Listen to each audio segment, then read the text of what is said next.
Good morning to all. Myself, Vijaypal, lecturer History, Government Senior Secondary School, Rodai, Rewari, Haryana. Class 11th, Subject History, Chapter 7, Part 3.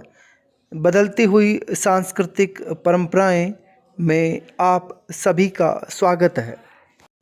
Dear students, हमारे पाठ के इस भाग के मुख्य उद्देश्य इस प्रकार हैं। पहला, 14वीं सदी से 17वीं सदी के अंत तक यूरोप के अनेक देशों में बढ़ते नगरीकरण की जानकारी देना। हमारा दूसरा उद्देश्य है यूरोप में विकसित हो रही नगरीय संस्कृति को जानना। अगला उद्देश्य है नगरीकरण और मुद्रण के विकास के कारण विकसित हुई इतिहास की समझ को समझना। हमारा चौथा उद्देश्य है वैज्ञानिक उन्नति के कारण पृथ्वी और सौरमंडल के बारे में नए विचारों को समझना। अगला उद्देश्य है कला, स्थापत्य कला, मानवतावाद और तर्क एवं विज्ञान के क्षेत्रों में हुई उन्नति को जानना एवं समझना। और अगला व अंतिम उद्देश्य है 14वीं सदी में यूरोप में हुए पुनर्जागरण से संबंधित वाद विवाद को जानना। प्यारे बच्चों, हमारे पाठ के इस भाग के मुख्य बिंदु इस प्रकार हैं। ईसाई धर्म के अंतर्गत वाद विवाद। दूसरा बिंदु है कोपरनिकसीय क्रांति। हमारा तीसरा बिंदु है ब्रह्मांड का अध्ययन। अगला उद्देश्य है मुख्य बिंदु 14वीं सदी में क्या यूरोप में पुनर्जागरण हुआ था। और हमारा अंतिम मुख्य बिंदु है निष्कर्ष, कंक्लूजन।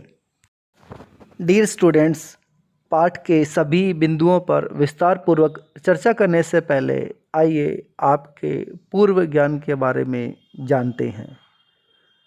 आपसे उम्मीद की जाती है कि आप निम्न प्रश्नों के बारे में कुछ जानकारी अवश्य रखते होंगे।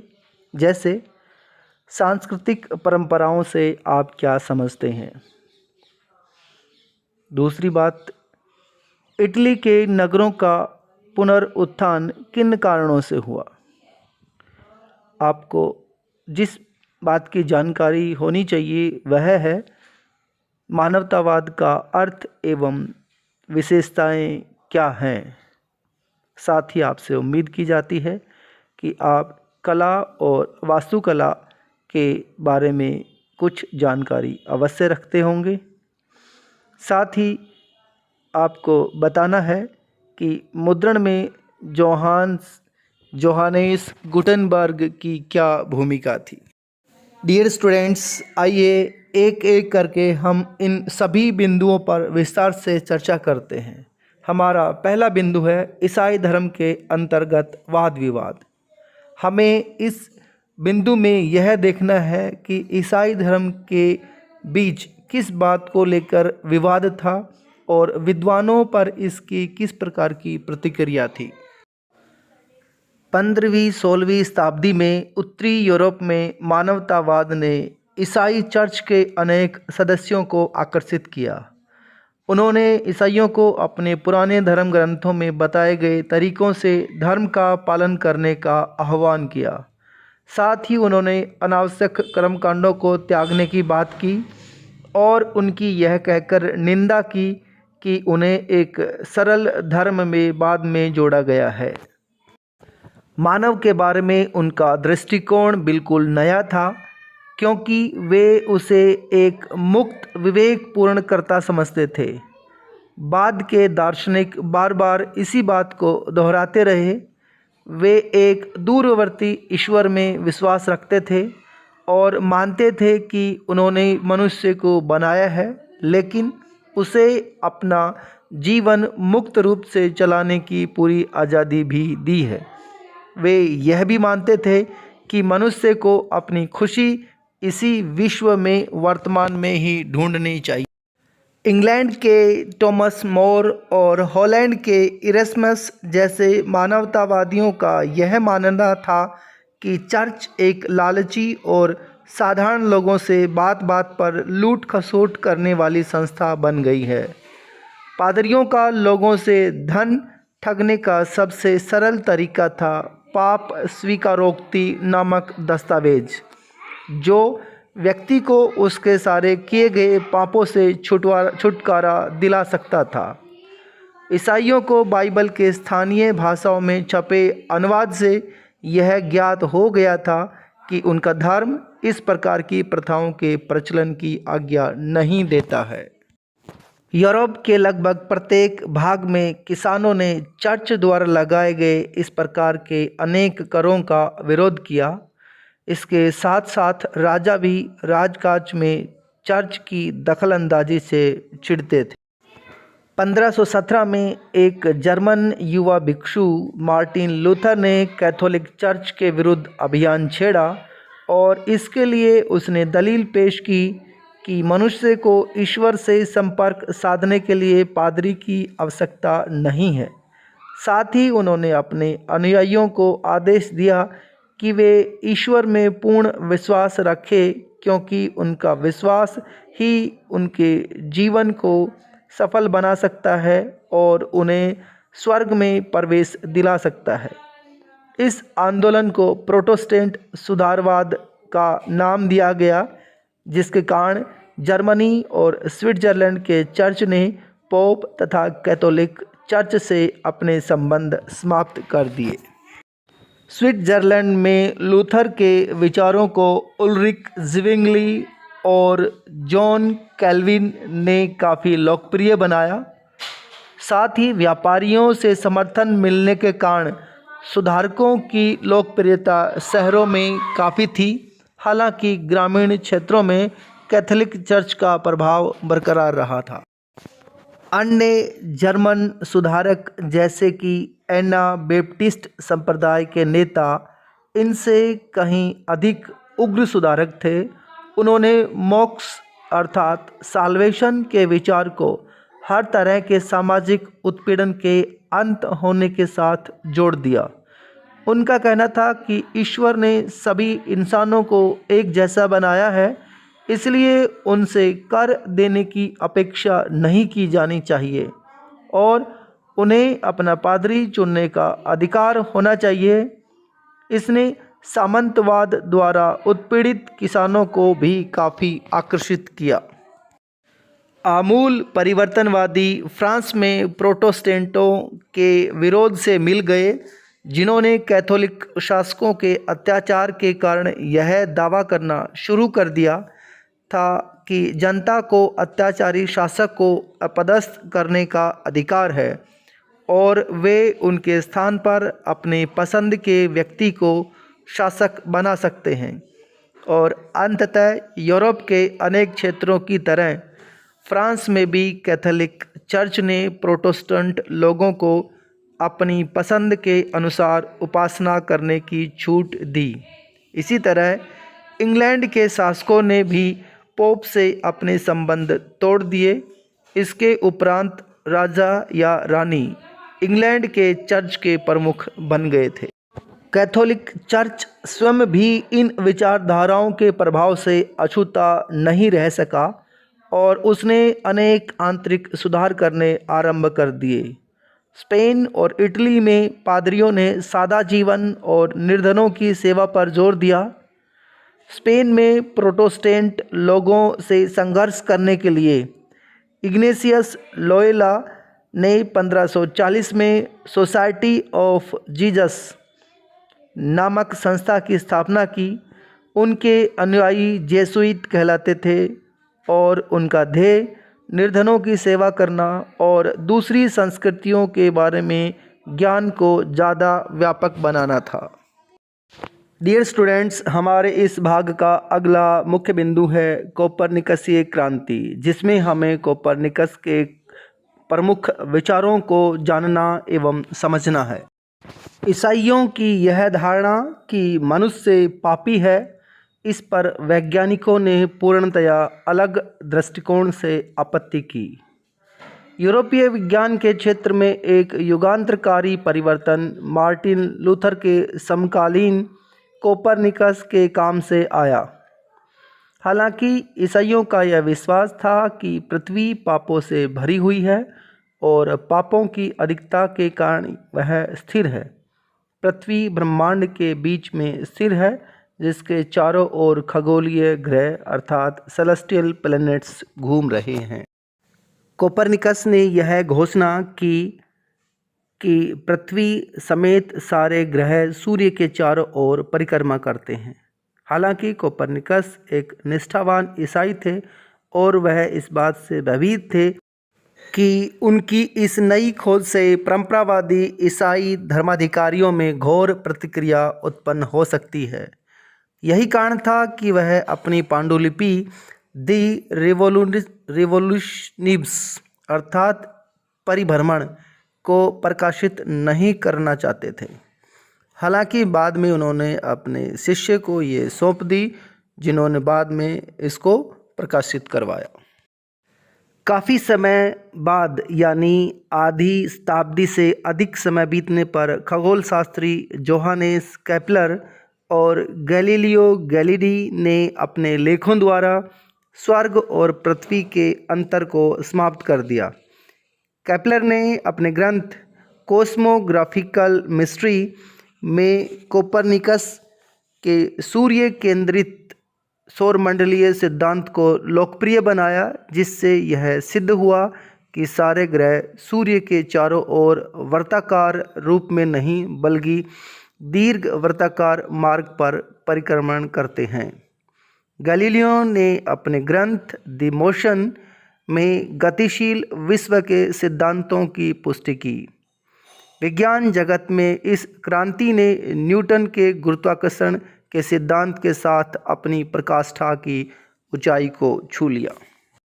डियर स्टूडेंट्स, हमारे इस पाठ का अगला मुख्य बिंदु है ब्रह्मांड का अध्ययन, जिसमें हमें यह जानना है कि गैलीलियो और दूसरे विद्वानों ने ब्रह्मांड के बारे में किस प्रकार के विचार लोगों के सामने रखे। गैलीलियो ने एक बार टिप्पणी की कि बाइबल जिस स्वर्ग का मार्ग आलोकित करता है वह स्वर्ग किस प्रकार चलता है उसके बारे में कुछ नहीं बताता। इन विचारकों ने हमें बताया कि ज्ञान विश्वास से हटकर अवलोकन एवं प्रयोगों पर आधारित है। जैसे जैसे इन विद्वानों ने ज्ञान की खोज का रास्ता दिखाया, वैसे वैसे भौतिकी, रसायन शास्त्र और जीव विज्ञान के क्षेत्र में अनेक प्रयोग और अन्वेषण कार्य बहुत तेज़ी से पनपने लगे। इतिहासकारों ने मनुष्य और प्रकृति के ज्ञान के इस नए दृष्टिकोण को वैज्ञानिक क्रांति का नाम दिया। इन सब बातों का परिणाम यह निकला कि संदेहवादियों और नास्तिकों के मन में इस सारी सृष्टि की रचना के स्रोत के रूप में प्रकृति ईश्वर का स्थान लेने लगी। यहाँ तक कि वे लोग जिन्होंने ईश्वर में अपने विश्वास को बनाए रखा, वे भी एक दूरस्थ ईश्वर की बात करने लगे जो भौतिक दुनिया में जीवन को प्रत्यक्ष रूप से नियंत्रित नहीं करता था। इस प्रकार के विचारों को वैज्ञानिक संस्थाओं के माध्यम से लोकप्रिय बनाया गया, जिससे सार्वजनिक क्षेत्र में एक नई वैज्ञानिक संस्कृति की स्थापना हुई। 1670 में बनी पेरिस अकादमी और 1662 में वास्तविक ज्ञान के प्रसार के लिए लंदन में गठित रॉयल सोसाइटी ने लोगों की जानकारी के लिए व्याख्यानों का आयोजन किया और सार्वजनिक प्रदर्शन के लिए प्रयोग करवाए। डियर स्टूडेंट्स, हमारे इस भाग का अगला मुख्य बिंदु है 14वीं सदी में क्या यूरोप में पुनर्जागरण हुआ था।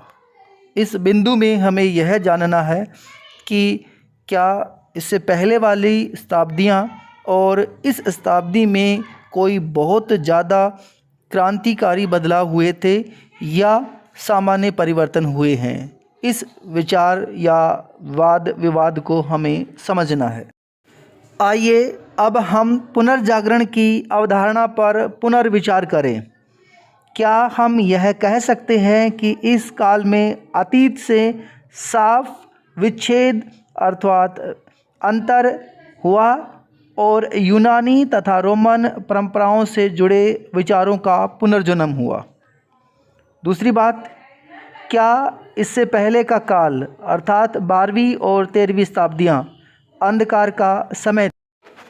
इंग्लैंड के पीटरबर्ग जैसे हाल ही के लेखकों का यह सुझाव है कि बर्कहार्ट के ये विचार अतिशयोक्तिपूर्ण हैं। बर्कहार्ट इस काल और इससे पहले के कालों के फ़र्कों को कुछ बढ़ा चढ़ाकर पेश कर रहे थे। ऐसा करने में उन्होंने पुनर्जागरण शब्द का प्रयोग किया।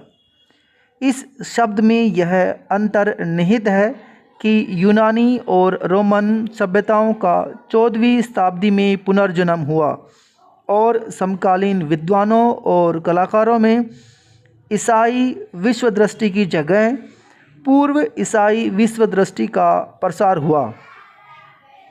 हम देखते हैं कि ये दोनों ही तर्क अतिशयोक्तिपूर्ण थे, क्योंकि पिछली शताब्दियों के विद्वान यूनानी और रोमन संस्कृतियों से परिचित थे और लोगों के जीवन में धर्म का महत्वपूर्ण स्थान था। यह कहना कि पुनर्जागरण गतिशीलता और कलात्मक सृजनशीलता का काल था और इसके विपरीत मध्यकाल अंधकारमय काल था जिससे किसी प्रकार का विकास नहीं हुआ था, कुछ ज़रूरत से ज़्यादा ही सरलीकरण है। इटली में पुनर्जागरण से जुड़े अनेक तत्व 12वीं और 13वीं शताब्दी में भी पाए जा सकते हैं। कुछ इतिहासकारों ने इसका उल्लेख किया है कि 9वीं शताब्दी में फ्रांस में इसी प्रकार के साहित्यिक और कलात्मक रचनाओं के विचार पनपे। यूरोप में इस समय आए सांस्कृतिक बदलाव में रोम और यूनान की क्लासिकी सभ्यता का ही केवल हाथ नहीं था। रोमन संस्कृति के पुरातात्विक और साहित्यिक पुनरुत्थान ने भी इस सभ्यता के प्रति बहुत अधिक प्रशंसा के भाव लोगों में उभारे। इसी तरह एशिया में प्रौद्योगिकी और कार्यकुशलता यूनानी और रोमन लोगों की तुलना में काफ़ी विकसित थी। विश्व का बहुत बड़ा क्षेत्र आपस में जुड़ चुका था और नौ संचालन की नई तकनीकों ने लोगों के लिए पहले की तुलना में दूर दराज के क्षेत्रों की जल यात्रा को संभव बनाया था। इस्लाम के विस्तार और मंगोलों की विजय ने एशिया और उत्तरी अफ्रीका को यूरोप के साथ राजनीतिक दृष्टि से ही नहीं बल्कि व्यापार और कार्यकुशलता के ज्ञान को सीखने के लिए आपस में जोड़ दिया। यूरोपियनों ने न केवल यूनानी और रोमवासियों से सीखा बल्कि भारत, अरब, ईरान, मध्य एशिया और चीन से भी ज्ञान प्राप्त किया। हालांकि बहुत लंबे समय तक इन ऋणों को स्वीकार नहीं किया गया, क्योंकि जब इस काल का इतिहास लिखने की प्रक्रिया का आरंभ हुआ तब इतिहासकारों ने इसको यूरोप केंद्रित दृष्टिकोण को ही सामने रखा। इस काल में जो महत्वपूर्ण परिवर्तन या बदलाव हुए उनमें धीरे धीरे निजी और सार्वजनिक दो अलग अलग क्षेत्र बनने लगे। जीवन के सार्वजनिक क्षेत्र का तात्पर्य सरकार के कार्यक्षेत्र और औपचारिक धर्म से संबंधित था। वहीं निजी क्षेत्र में परिवार और व्यक्ति का निजी धर्म शामिल था। व्यक्ति की दो भूमिकाएं थी, निजी और सार्वजनिक। व्यक्ति न केवल 3 वर्गों में से किसी एक वर्ग का सदस्य था बल्कि अपने आप में एक स्वतंत्र व्यक्ति भी था। इसी तरह एक कलाकार किसी संघ या गिल्ड का सदस्य मात्र ही नहीं होता था बल्कि वह अपने हुनर के लिए भी जाना जाता था।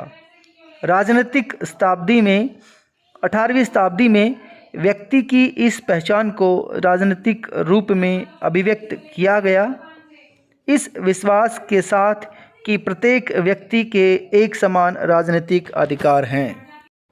इस काल की एक अन्य महत्वपूर्ण विशेषता यह थी कि भाषा के आधार पर यूरोप के विभिन्न क्षेत्रों ने अपनी पहचान बनानी शुरू की। पहले आंशिक रूप से रोमन साम्राज्य द्वारा और बाद में लातिनी भाषा और ईसाई धर्म द्वारा जुड़ा यूरोप अब अलग अलग राज्यों में बंटने लगा। इन राज्यों के आंतरिक जुड़ाव का कारण समान भाषा का होना था। डियर स्टूडेंट्स, हमारे इस भाग का अंतिम मुख्य बिंदु है निष्कर्ष अर्थात कंक्लूजन। इसमें हमें यह देखना है कि हमने इस पाठ के जो 3 पार्ट बनाए हैं उन तीनों पाठों में कौन कौन से मुख्य बिंदुओं पर विचार किया है। पहले पार्ट में हमने बात की थी जनरल इंट्रोडक्शन की, सामान्य परिचय की। उसके बाद हमारा बिंदु था इटली के नगरों का पुनरुत्थान, जिसमें हमने यह देखा था कि किस प्रकार इटली के नगरों का पुनरुत्थान हुआ था। इसी में हमने देखा था कि विश्वविद्यालय और मानवतावाद के साथ साथ इतिहास का मानवतावादी दृष्टिकोण क्या है। साथ ही हमने विज्ञान और दर्शन में अरब वालों के योगदान की चर्चा की थी। हमने दूसरे भाग में बात की थी कलाकार और यथार्थवाद के बारे में। इसी में हमने वास्तुकला और उसकी मुख्य विशेषताओं के बारे में चर्चा की थी। इसी बिंदु में हमने बात की थी प्रथम मुद्रित पुस्तकों के बारे में कि किस तरह मुद्रित पुस्तकों ने विचारों को फैलाने में योगदान दिया। इसी भाग में हमने आगे चर्चा की थी कि मनुष्य की एक नई संकल्पना जिसमें उसके अधिकारों की बात की गई थी। और इसी में आखिरी बिंदु था महिलाओं की आकांक्षाएं अर्थात इच्छाएं कि किस प्रकार पुरुषों के समान उनको भी अधिकार मिलने चाहिए। डियर स्टूडेंट्स, हमने इस तीसरे बिंदु में बात की है कि ईसाई धर्म के अंतर्गत वाद विवाद क्या है। आगे हमने बात की है कि कोपरनिकसीय क्रांति में किस प्रकार के विचार रखे जाते हैं।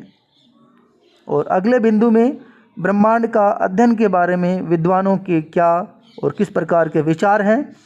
साथ ही हमने बात की थी कि 14वीं सदी में क्या यूरोप में पुनर्जागरण हुआ था। डियर स्टूडेंट्स, पाठ के सभी बिंदुओं पर विस्तार पूर्वक चर्चा करने के बाद आइए पाठ के सभी बिंदुओं की एक बार पुनः दोहराई करते हैं।